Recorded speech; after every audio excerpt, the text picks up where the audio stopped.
Hi guys, Ashley here, and today I am bringing you my top 10 books of 2015. My goal for this year was to read 52 books, which would have been one a week, but somehow I slacked towards the end of the year after a brilliant start, and I think I have read 47 books, which is such a shame. So I am hoping that next year I will finally be able to meet my goal of one book a week. I have been pretty busy, but in all honesty, part of the reason that I didn't read all the books is because I got addicted to Plants vs Zombies.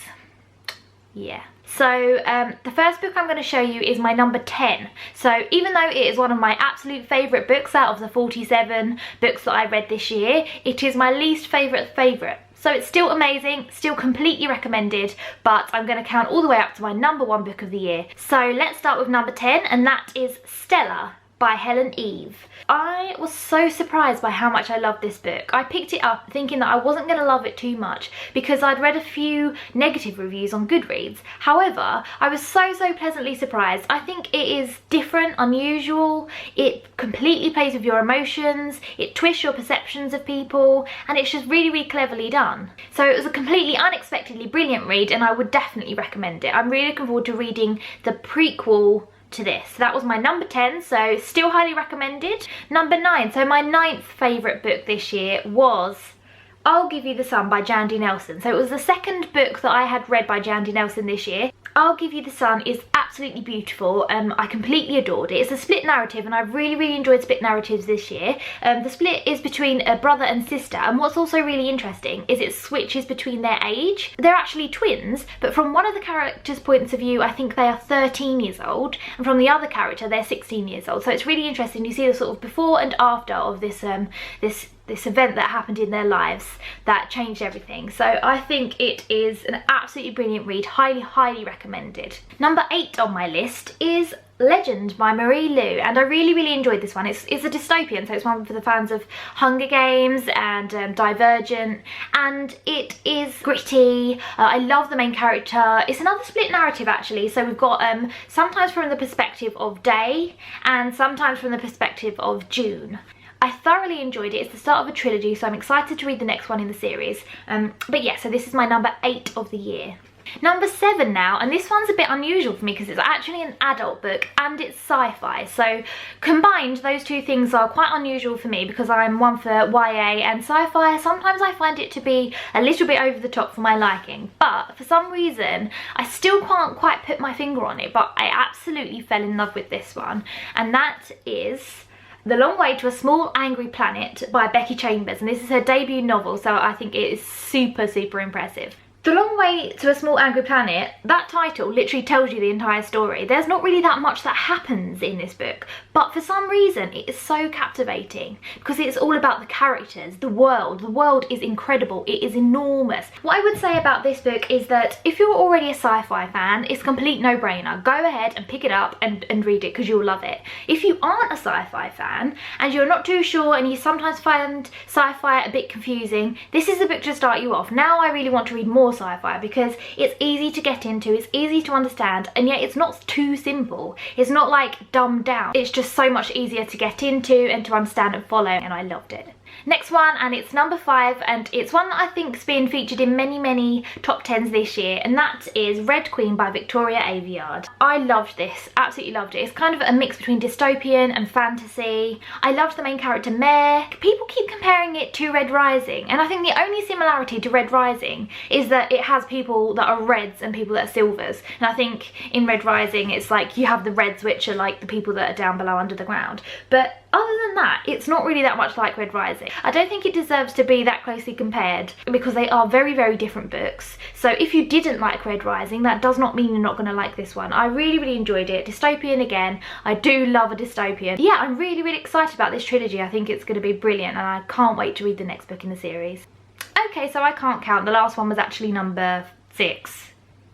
Red Queen is number 6. Number 5 is actually The Rest of Us Just Live Here by Patrick Ness, because you can't really have a top 10 without Patrick Ness in it, can you? He's like my favourite author. He's absolutely incredible. This isn't my favourite book of his. I still think that More Than This is my absolute favourite book that he's written, but The Rest of Us Just Live Here is just such a a cool story. It's just so clever.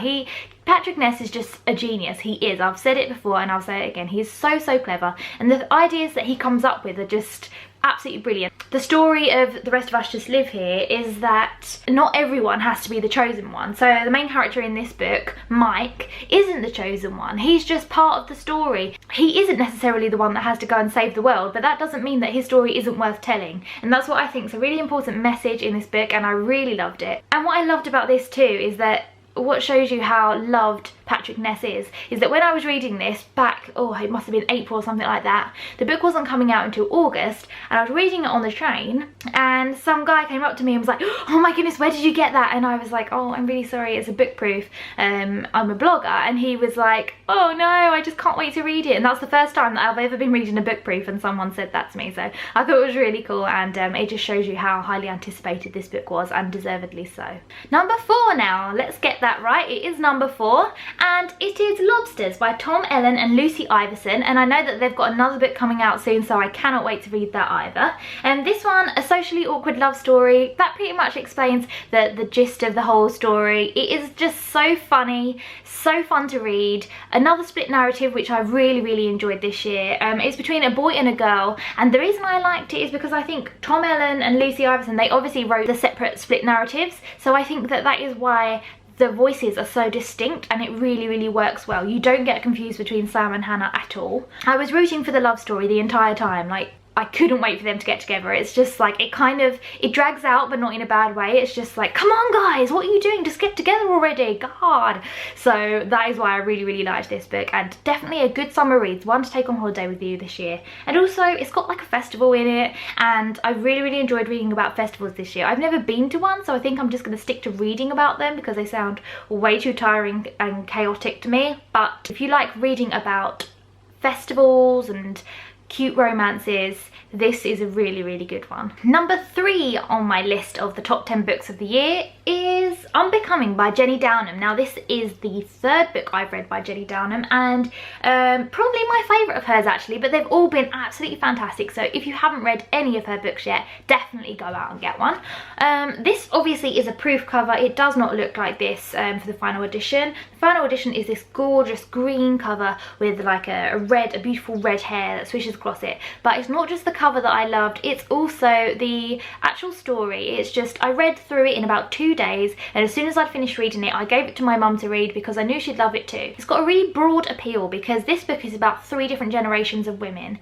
So we have Katie, who is a teenager, and then her mum Caroline, and then Caroline's mum Mary, obviously Katie's grandma. What's happening is Mary didn't speak to Caroline pretty much since she was something like 10 years old, or maybe she was a teenager, and basically they haven't spoken in all those years. But then one day Caroline has to go and pick up Mary from a hospital because she can't remember where she is. It's about dementia, you know, but it's a really touching story, and some parts of it are from Mary's point of view, so you kind of get an insight into what it must feel like for someone who is suffering from dementia. Even though it is quite sad and quite upsetting, it's so honest and true, and it's a really beautiful, believable book. It's going to appeal to such a huge range of people, so I'm really excited for everyone to get reading this because it's a really great book. Down to number 2 now, so there's just 2 left, and my second favourite book of the year was this one, The Storm by Virginia Bergin. Ugh, I just love this book so much. It's the second book in the series, the second and final book, so there's just 2 of them. It's an apocalyptic book, post-apocalyptic, so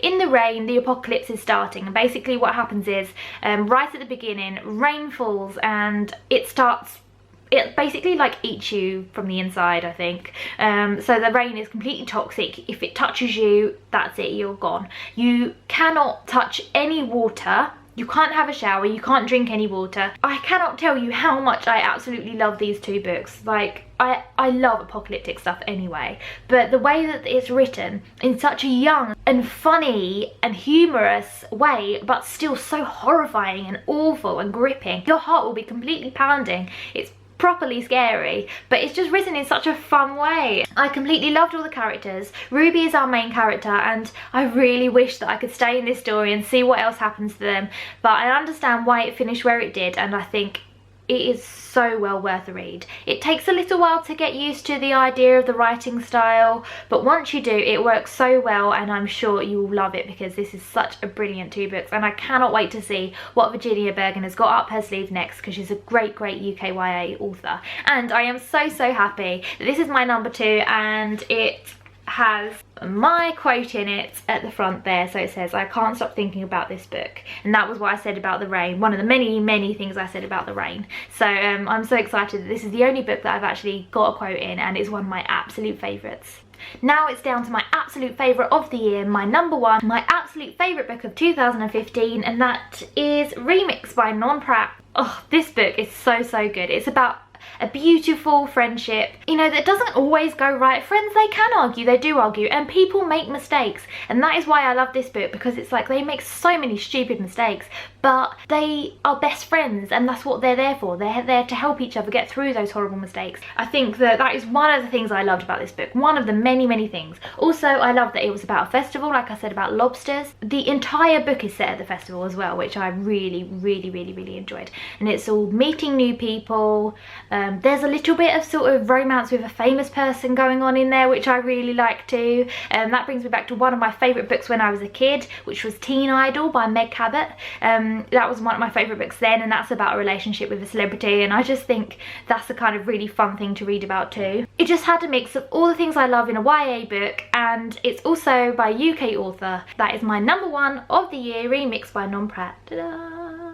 I am about to shut up, honestly, but I have just got 2 honourable mentions that I really want to talk about just quickly, and they didn't make it into my top 10, but there's a reason for that. And the first one is The One by Kiera Cass, which is the conclusion to the Selection trilogy. Now, that's one of my favourite trilogies ever. The reason I didn't include this in the top 10 is just because I feel like the third one in the trilogy, I've had the Selection and the Elite in my top 10s for the past 2 years. I just thought I wasn't going to put it in, but then I still couldn't not talk about it, so there it is. The final book that I want to give an honourable mention to is Beautiful Broken Things by Sarah Barnard, and the reason that I am not including this in my top 10 is because I just read it, and also it's not coming out until January, or is it February?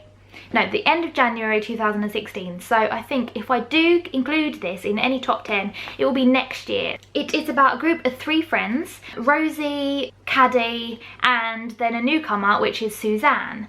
And Suzanne she's got a lot of background and some serious issues, and it's just about Rosie and Caddy coming to terms with her being in their group of friends now and their relationships. It's just absolutely beautifully written, really captivating. So there you go, Beautiful Broken Things, definitely worth picking up when it comes out next year. I'm excited for this one, and I'm excited to see what else Sarah Barnard has got up her sleeve. So there you have it, that's my top 10 books of 2015 plus 2 little extras there. If you've got any videos or blog posts about your top 10 books of 2015, or really anything else you think I might like, don't forget to link to it below, and I will definitely check all of them out. And thank you so much for watching. Don't forget to subscribe if you enjoyed, because I will be making some more videos, and give it a thumbs up. So that's all for now. Thank you for watching. Bye.